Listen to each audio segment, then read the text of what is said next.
Hey guys, I'm back with another quick tip. This one I want to talk about monolithic anchors. So a monolithic anchor is an anchor that would work on its own without a second piece in the system.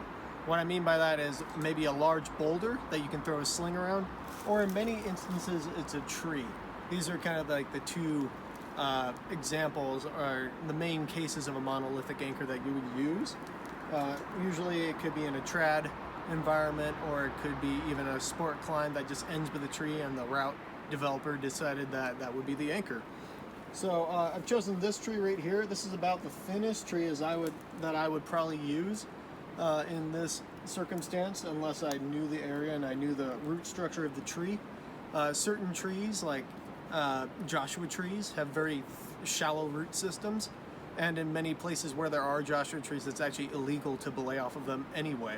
So you definitely have to know your area and if you are even allowed to use the trees in the first place. In any case, I'm going to use this tree. I'm going to take a sling of mine. This is a common one that I use, a triple length sling.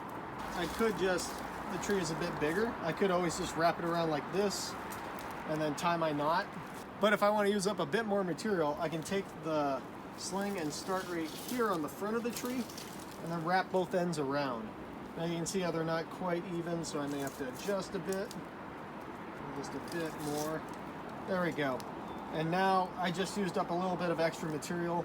Now I can tie my knot. I can do an overhand or a figure eight if I have the sling for it. And you notice how the angle of the sling is still in a good range. If the knot was pressed right up against the tree, I may want to use a longer sling or change that anchor in some way. It's kind of nice to have a good angle right here. So I have this master point right here, which I could clip myself into. I'd lock that carabiner down. And then I could use another carabiner to bring my friend up. Perhaps this is more of an alpine environment.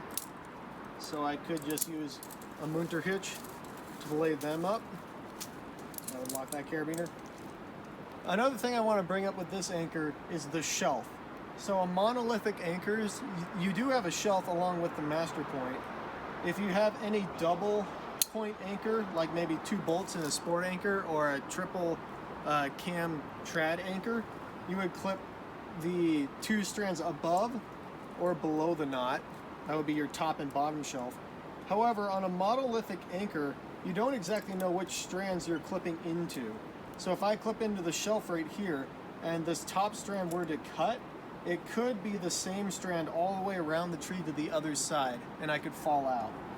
So to make sure that we're actually clipping into both strands, I'm going to clip both strands on either side of the knot. Left side of the knot or the right side of the knot, just like that. I can clove hitch myself into that carabiner, lock it down, and then I can belay my friend off the master point, or vice versa. You do want to watch out for the figure eight possibly rolling. However, you would need quite a bit of force for that figure eight to roll, so people recommend keeping something clipped into this master point. But it is perfectly safe to clip into the shelf like that on a monolithic anchor.